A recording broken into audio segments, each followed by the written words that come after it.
Welcome to the Transform Sales Podcast, where forward-thinking business leaders come to share their experiences and ideas, learn from each other, and amplify their results together. David, what's up, my friend? How are you? I'm good. Glad to be here. Welcome to another episode, man, of the Transform Sales Podcast, the software demo review series where we get to demo some of the amazing technology out there. And today, fortunately, we got the founder of Databar.ai. What's up, man? Not much. I mean, I'm excited to be here. I know a lot about your platform. I'm excited to be part of that platform and show a demo of Databar today. So we're both excited about helping buyers find each other and solve their solutions. Yes. My Vizsla just busted in. I got a crazy Vizsla dog. Come here, man. He just busted in. Yeah, now he's always that guy. But today, guys, so I want to break into it, right? I got this listing in our marketplace, Databar.ai, no code, data enrichment, and web scraping platform, seamless integration, low cost solutions for CEOs and VPs of sales. We're going to talk about this, but first, tell me about the past. What alternatives are customers using to solve those challenges before buying your software? And talk to me about what you guys built. Yeah. So if you think about the traditional, Databar has many use cases, but let's focus on Outbound for today. If you think about the traditional flows, it's usually a very segmented and manual process. You'd go to many different data providers, collect data on companies, on technographics, and then on people and finding decision makers. And then you would somehow have to wrangle these CSV files and then upload them into an email sending tool and either manually personalize those messages or mass email a bunch of people.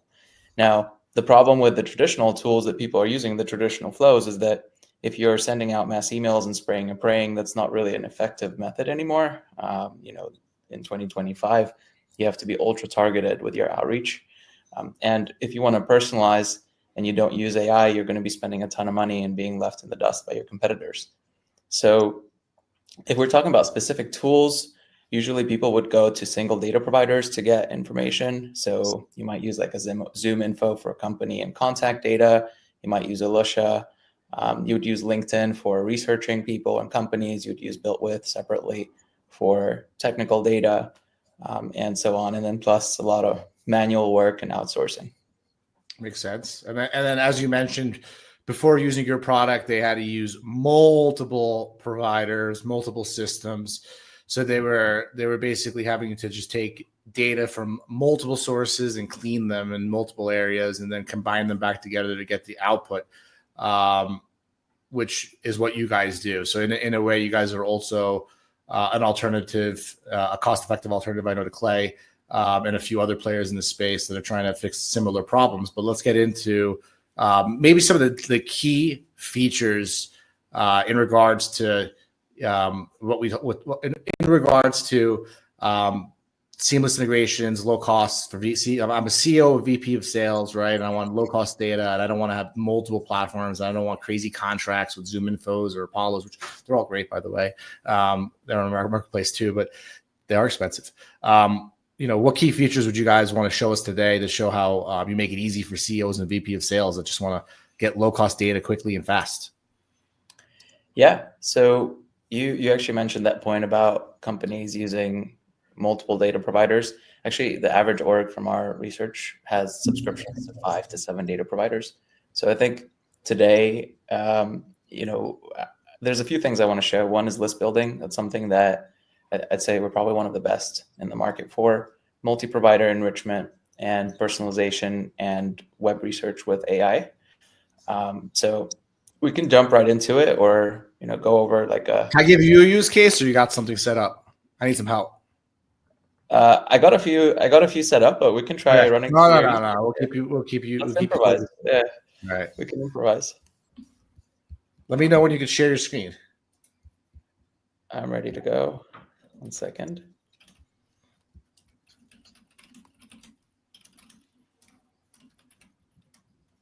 Okay. Can you see my screen?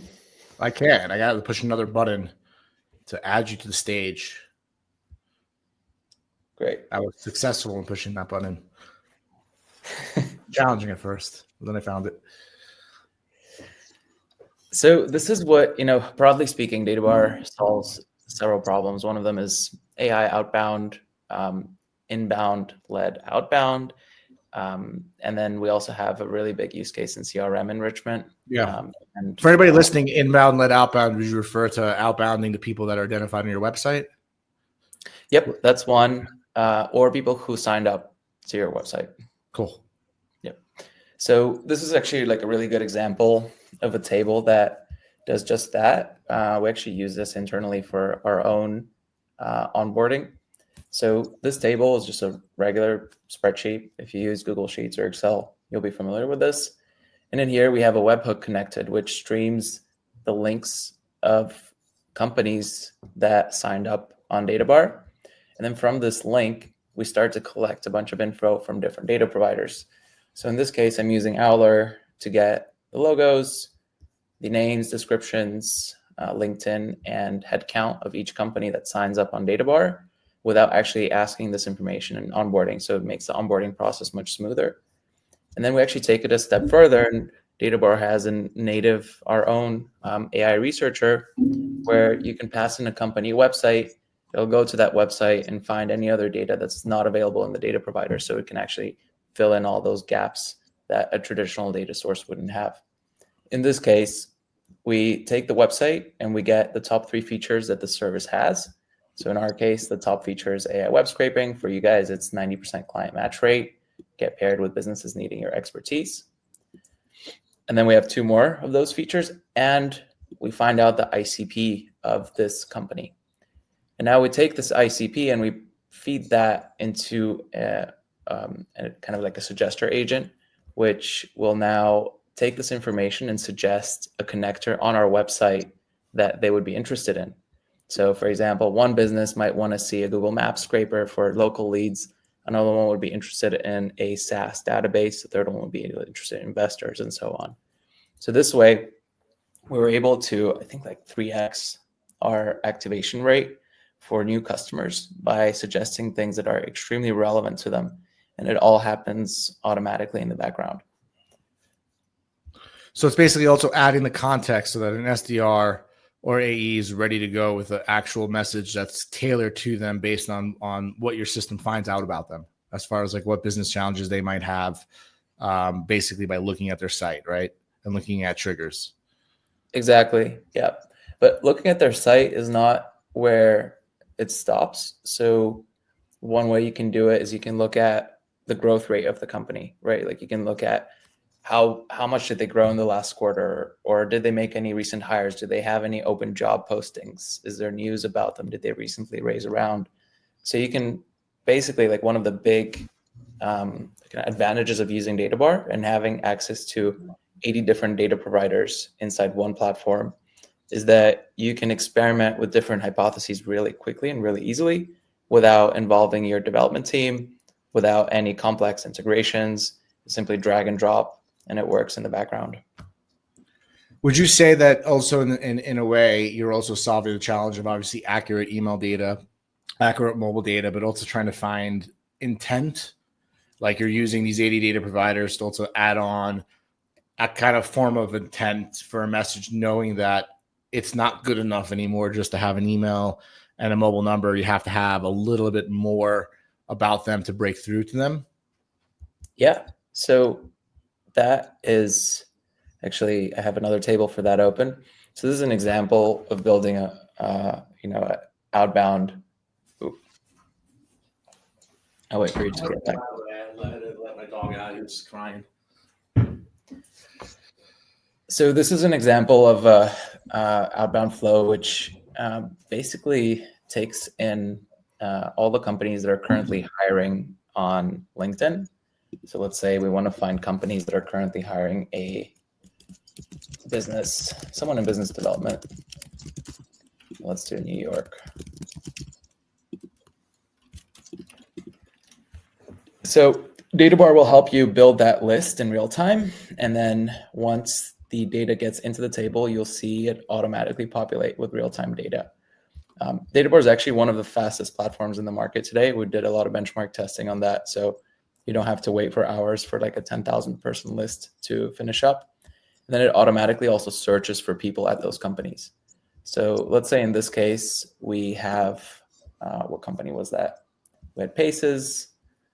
We didn't just find their open jobs, but we also found the key people working at those companies, their contact info, maybe even their latest LinkedIn posts, locations. And now we can use that data to personalize outbound messages. So we've seen a lot of use cases built around that where, for example, you would look at where someone's located, and then in your cold email, you would mention a really popular restaurant somewhere in the area, which would always grab someone's attention. Like if you go for lunch every day, if you live in New York, at Joe's Pizza, not really healthy, but let's say you go there, then if somebody mentions that in a cold email, then you're like, Joe's Pizza, and you would open the email and then you keep reading, and that is how you get attention. You can also personalize based on someone's posts. So you can look at their latest LinkedIn, X posts. We have a connector for that, which will get you their latest activity online, and then you can personalize based off that. But more importantly, I'd say one of the big use cases, and that was actually something that you asked me in the really beginning, is about finding contact info, is we have something called a waterfall where you can have it try all the data providers on our site until there's 80 of them, right? Yeah. Update. Yeah. So you can basically decide which one you want to go first, last, and so on. And you can optimize your process. And it all comes out into one column. So it'll have like a list of emails just pasted into a column, and you can just go out. You don't have to jump between tools.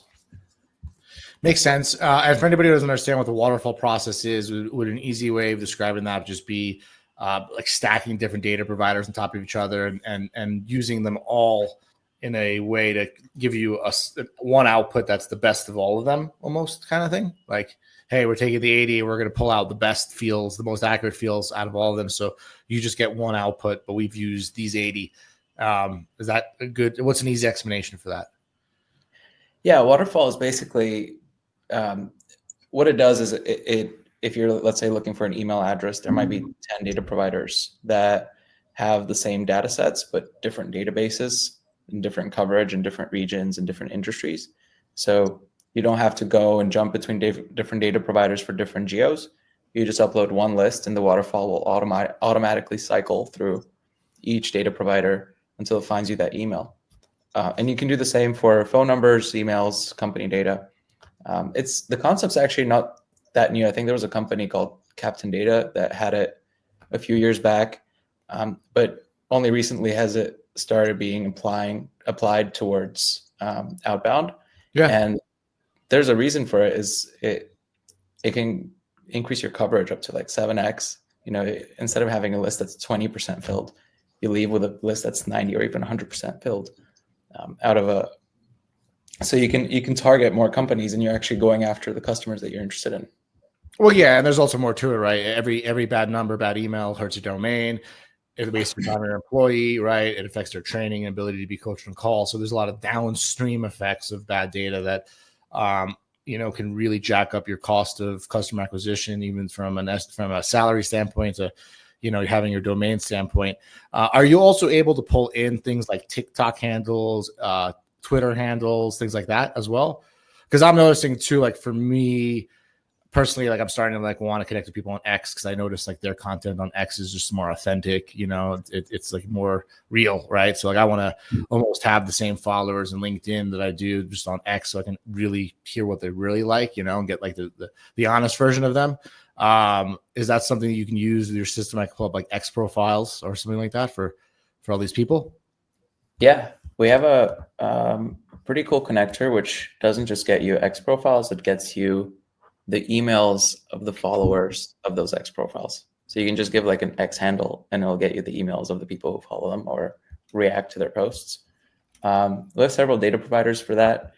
And then for Instagram, we have that too. We've seen a lot of use cases with Instagram through a partner. TikTok is in the works. We haven't added that one yet.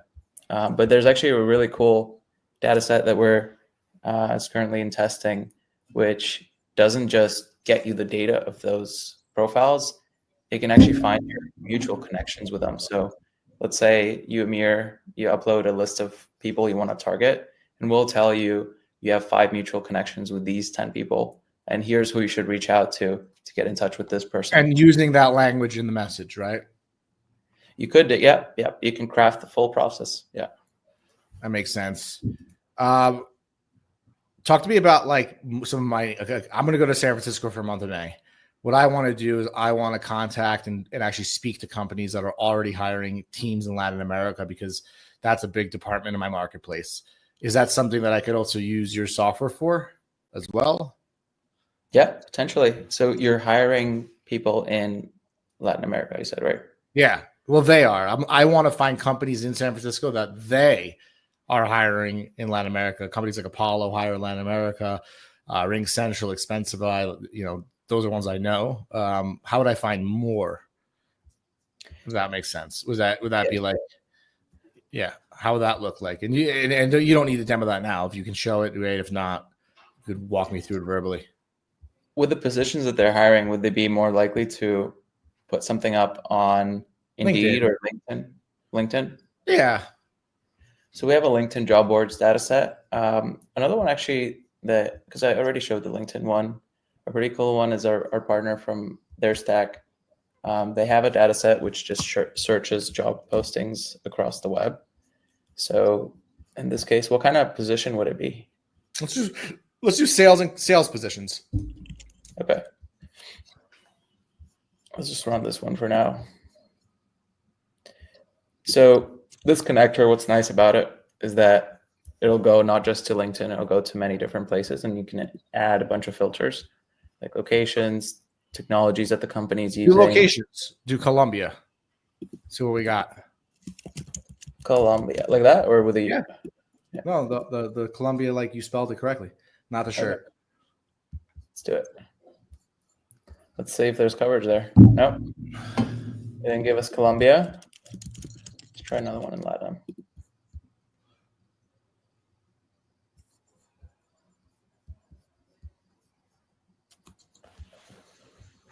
We'll give it a second to load up. For Colombia, I think we have it in our Colombia.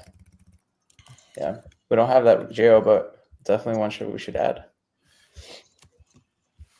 Oops. All right, we got Mexico for LATAM. Didn't have Colombia.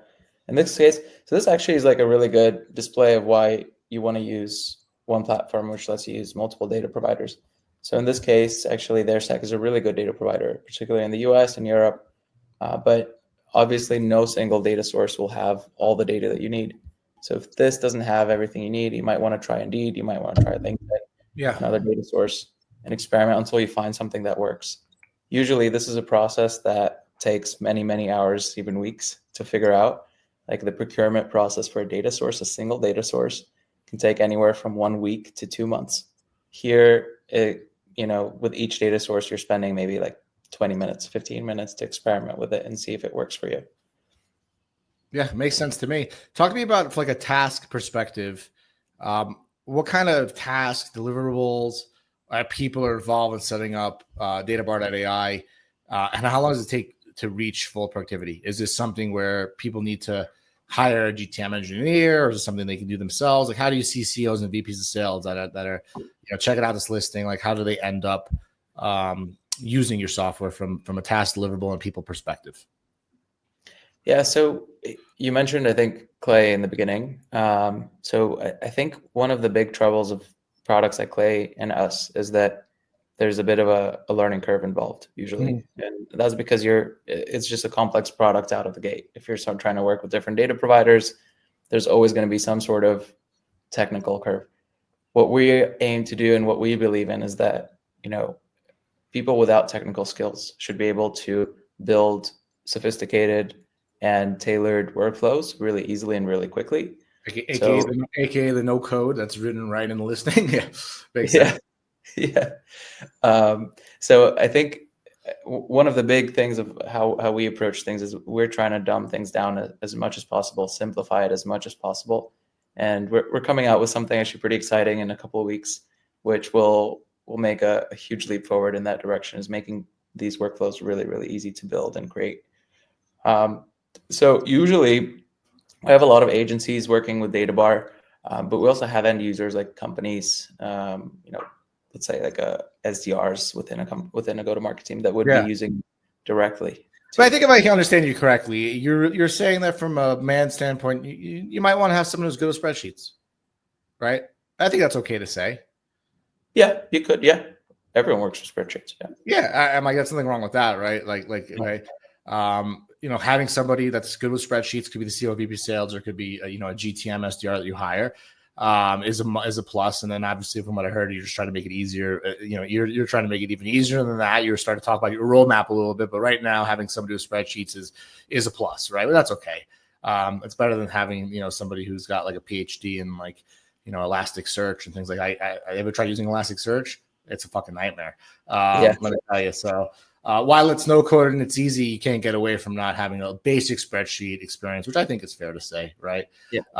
And then from like a deliverability, like from like a productivity, is something where like people can get up to productivity like day one, they get access to it, and it really matters like how long they're doing it. Like if they're there building tables, they're going to get the output, right? If they don't use it for 90 days, they're not. Kind of that kind of thing. Use it or lose it type of thing. Well, yeah. I mean, if you build something that's recurring, you can set it up once and just have it run in the background and then just not log in. But usually it's like a involved process if you want to build something that's higher quality.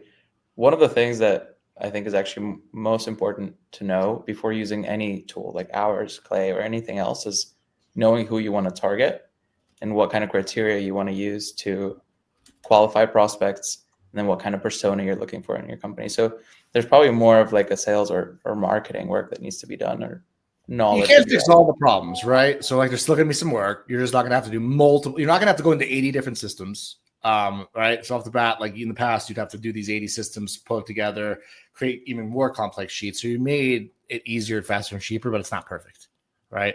It doesn't do it itself, which makes sense. What about from like a KPI standpoint, right? Like how am I measuring success? Is it that, hey, I'm hitting my revenue goals, or is it, hey, I have a lower cost of email and marketing and mobile numbers, or I got better information to make more personalized messages? How do people typically measure you? Obviously, it might be 0 of those. It might be all 3, or it might just be 1. But like, what is that number one thing people are measuring success? And I know it's not an easy answer, and it's not meant to confuse you. But yeah, I'm sure there's something in one of the 3 I said. But let's love to hear from you. Yeah, well, ultimately, we're trying to save money for our customers and save time, and also help you reach your revenue goal. So if our customers are hitting their target and they're using Databar, then clearly that's like a very strong value prop for staying on Databar. And that's why we have, I'd say, really high retention rates. You love working with ZoomInfo clients, huh? Why? Why? ZoomInfo? Yeah. You love working with existing ZoomInfo clients. I feel that, because I feel like if they are using that, you probably come in and have a faster, cheaper, more cost-effective solution 99% of the time. I could be wrong. You're not going to get a cease and desist letter from ZoomInfo. Don't worry. No, I mean, we're always... Who's like your best client? Like I come to you, I got what software, and you're like, oh my God, these guys are going to love us. And it doesn't have to be any of them. Don't feel pressure to answer that question. Yeah. Well, it's a mix of different sources where people come from. A lot of agencies right now are using Databar. So you can think email marketing agencies that are using Databar to fill pipeline for their customers. We have lead gen agencies. I know your answer already. So they're measuring success on the KPI of lowering the number of different providers they need and the time to do records for their clients. Yep. Ultimately. Yeah. Okay. We should have changed the list. We need a new listing for sales agencies. I got no listing for sales agencies, man. We'll do that after this call. David, this has been awesome. I like what you're building, and I obviously love anybody who helps sales agencies, because I got an affinity and a past passion for those sales agencies. I used to be one myself. I look forward to obviously meeting you in San Francisco this May. But for anybody who wants to learn more about Databar.ai, obviously the link to their product is going to be attached to this podcast. But anybody else, where should people be following you, connecting with you, and learning from you? What's the best? Is it LinkedIn, Instagram? Where are you at these days? You can find me on LinkedIn. I can send that over so you can attach it. Or you can just visit www.databar.ai.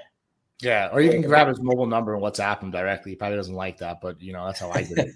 It's gonna be okay, David. You'll survive. I appreciate you taking the time to join the Transfer from Sales podcast, and appreciate you giving us a quick tour, man. Have a good day. You too. Thanks, dude.